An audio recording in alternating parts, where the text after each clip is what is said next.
I wanted to ask how you nourish gifts like intuition, tarot, palm reading, things like that. But given the situation or the tragedy that we experienced this week in South Carolina, I would like to know how we can be change makers in this world and how we can be a more positive influence and shape a better world. By turning your attention away from things that take you out of alignment, by practicing focusing upon things that take you into alignment, and then being out in the world as a representation of love rather than hate.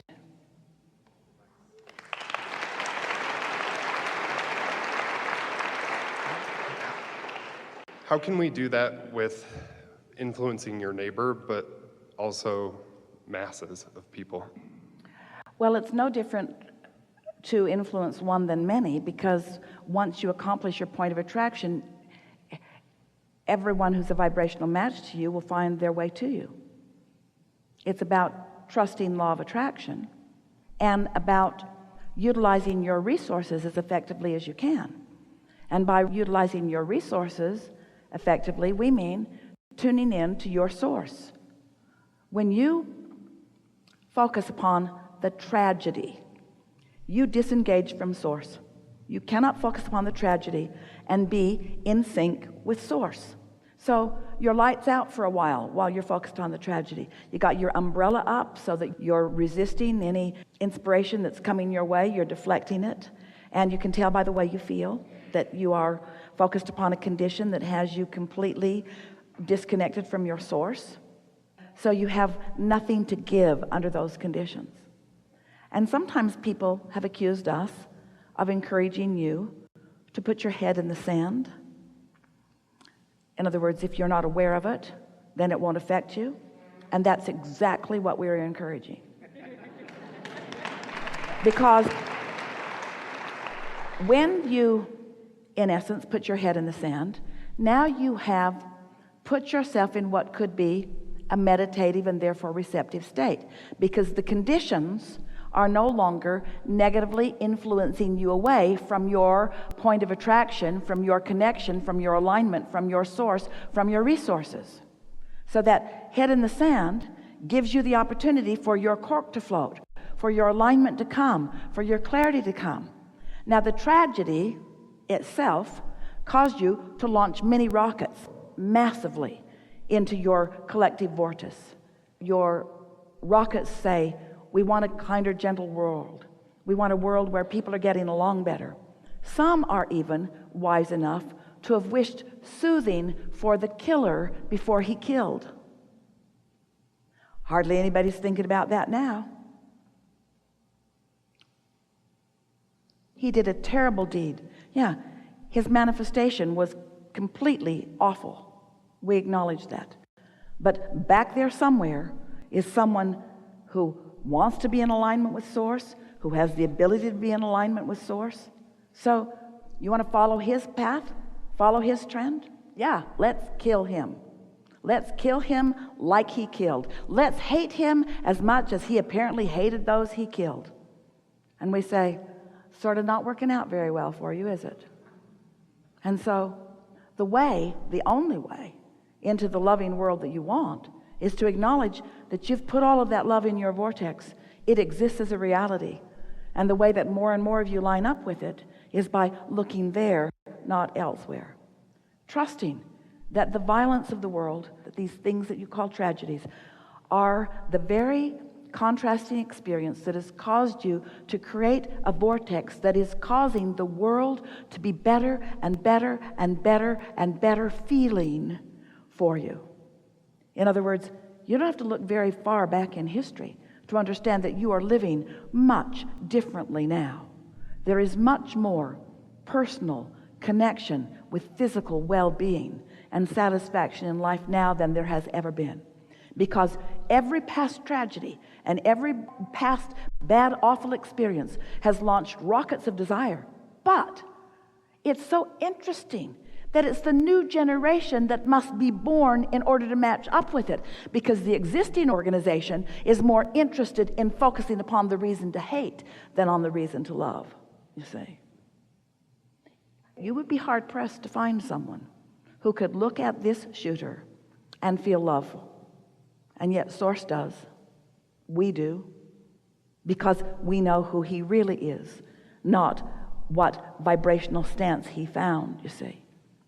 Every time someone escalates to a rampage like that, if you are privy to the experience of life that they have lived before, you would see person after person after person pushing hard against that person until they're taking what they feel is the path of least resistance, you see.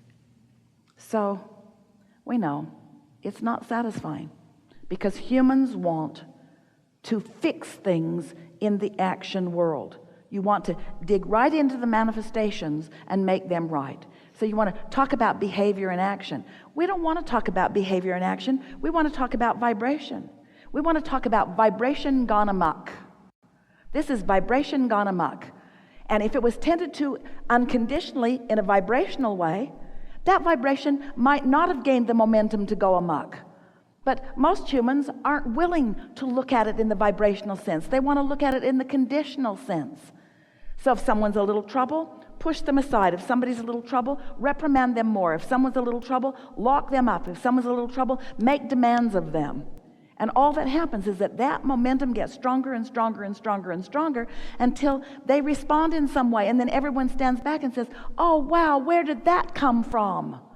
And we say, if somebody had stood out in front of that car when it first got nudged, that's where you want to put your influence. You want to do your best to soothe when something is soothable. And when it's not, get out of the way, because it'll run right over you and it's not your business, you see.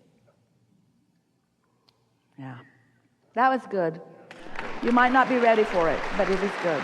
So, do you believe, we're asking all of you, do you believe that there is value in contrast? Yes.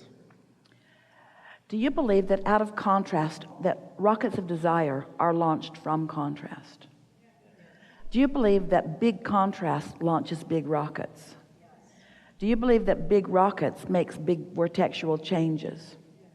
Do you feel the bigness of this vibration, and do you want to come into sync with it? And can you feel how when you hate, how you don't come in sync with it, and when you love, you do?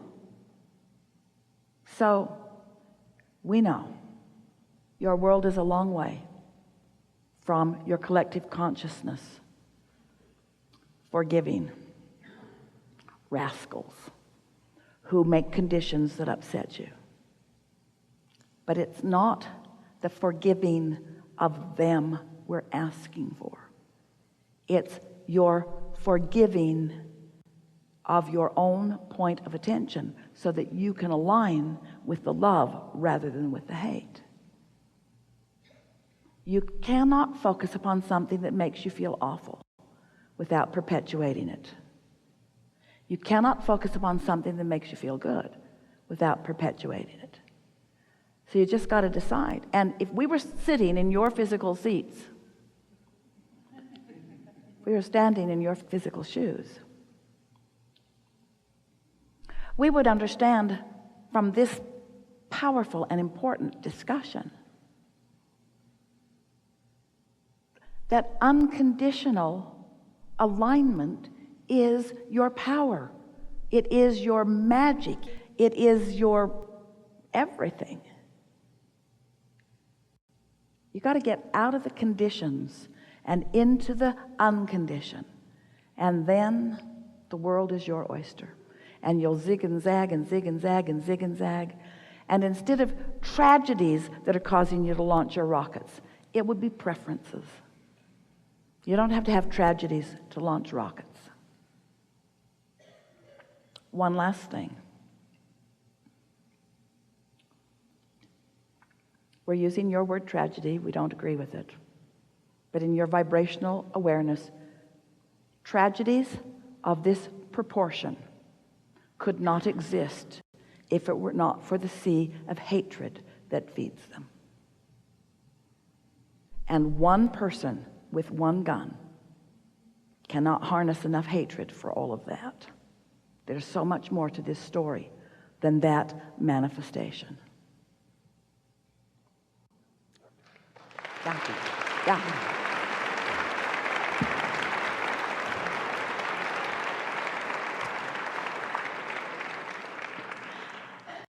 And the party that those who made their transition are experiencing is being missed by everyone. That's the thing that is really ironic about all of this. The party that is being experienced is being missed by everyone who's determined to find blame in it, you see. We know. We're stretching you. We're stretching. You know what's happening here today? You are being faced, almost challenged, with an opportunity to release what is and focus unconditionally on who you really are.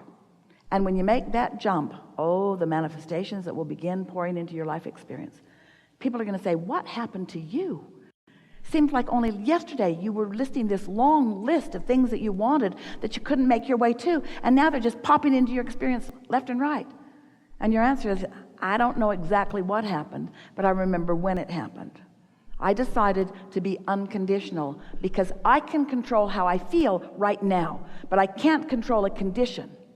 So if I needed to feel good by changing a condition that I can't change, then I'm stuck. But if I don't need to change the condition in order to feel good, I can just feel good because it's just an emotional journey that I've practiced. Then if I can leave out needing to change the condition in order to feel good, then in feeling good, the condition changing is the next logical step. Did you get that? Yeah, you did. We've enjoyed this interaction more than any other ever before. Wow. This is the leading edge. This is where that which is you in your physical form and that which is you in your non-physical form have converged in such a meaningful way that thought has gone beyond that which it has ever been before, far beyond that which it has ever been before. You are in a different vibrational place. Your point of attraction is shifted, and everything and everyone in your experience will reflect back to you the shift that has taken place. I don't want you to look too hard for that evidence, though. Just feel the ease that you're feeling, if you're feeling it, and you are. You create your own reality, but you don't do it alone. And the you who is creating your own reality is more than the you who you know here in this physical body. The you who you know here in this physical body matters. Your willingness to focus into this body, your willingness to focus into this time-space reality, your willingness to explore with the other billions who are exploring, your willingness to give birth to the new ideas is what puts the eternalness in eternity. It matters. Because you are an extension of Source who knows all of this all of the time, it will be easy for you to remember it. Joseph Campbell said, follow your bliss. Really good advice.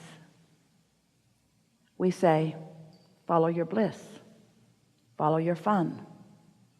Follow your pleasure. Follow your clarity. Follow your good feelings. Follow them as far as they will take you, and more will come, and more will come, and more will come, and more will come, and more will come. In a general sense, step back and appreciate all others who share your planet. Because without them, you would cease to be. You are a collective consciousness that is presenting yourselves in many ways. And everyone, no matter how in alignment or not, they're all your brothers. They're all your sisters. They're all your counterparts. They're all your soulmates. We are all in this together. Don't let one of them be your enemy. No matter how far back you have to stand from the details of their life to make them your friend,